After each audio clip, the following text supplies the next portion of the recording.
Hello friends, welcome to our YouTube channel. आज के इस वीडियो में हम देखने जा रहे हैं चैप्टर 1 का फर्स्ट लेक्चर, जो कि है कॉस्मेटिक्स एंड कॉस्मेस्यूटिकल प्रोडक्ट्स के ऊपर।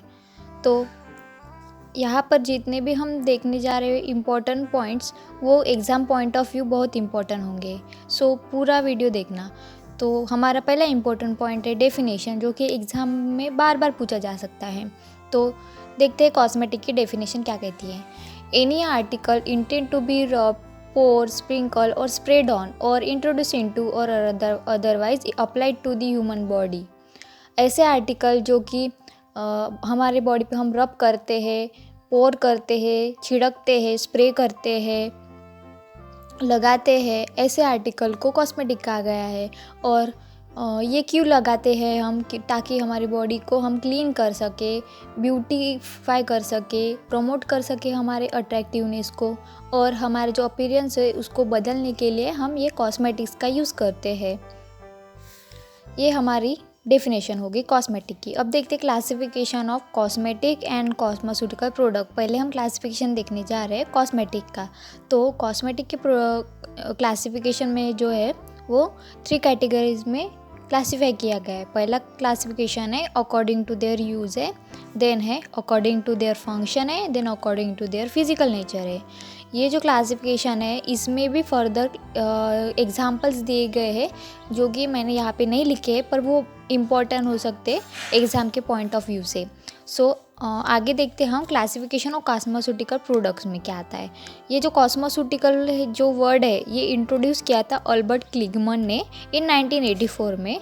सो they are classified as beauty supplement, जैसे कि फिश ऑयल टैबलेट हो गए, ये ब्यूटी सप्लीमेंट्स में आता है। एक्टिव कॉस्मेटिक हो गए, और बायो एक्टिव कॉस्मेटिक है, performance cosmetics, phyto cosmetics, functional cosmetics, dermaceuticals, skinceuticals, cosmetic drugs, therapeutic cosmetics.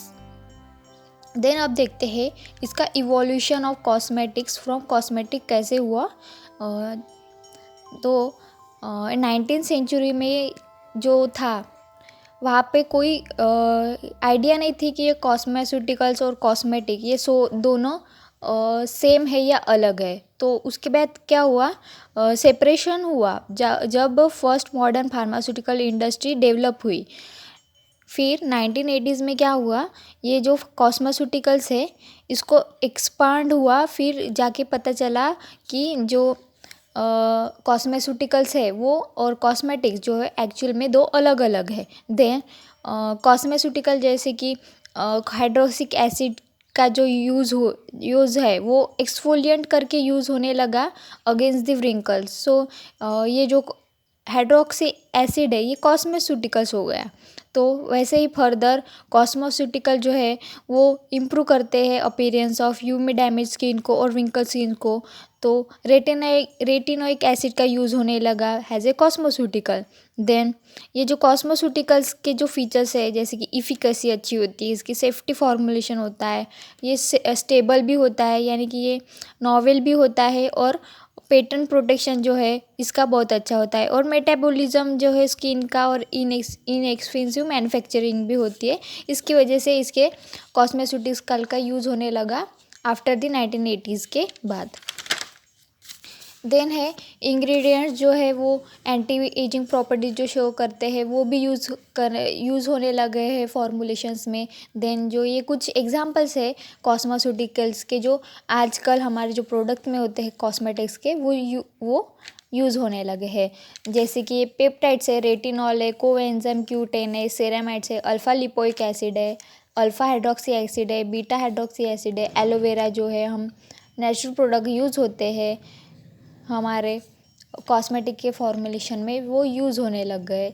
ऐसे करते करते कॉस्मेस्यूटिकल्स का कॉस्मेटिक से इवोल्यूशन होने लगा। तो ये जो पॉइंट है हमने अभी एक्सप्लेन किया, इवोल्यूशन ऑफ कॉस्मेस्यूटिकल्स फ्रॉम कॉस्मेटिक, ये बहुत इम्पोर्टेंट है पॉइंट। ये इस पर भी बार बार क्वेश्चन पूछे जाते हैं एग्ज़ाम में। सो ये अच्छे से प्रिपेयर करके रखना। So this was all about first chapter. Thank you for watching video.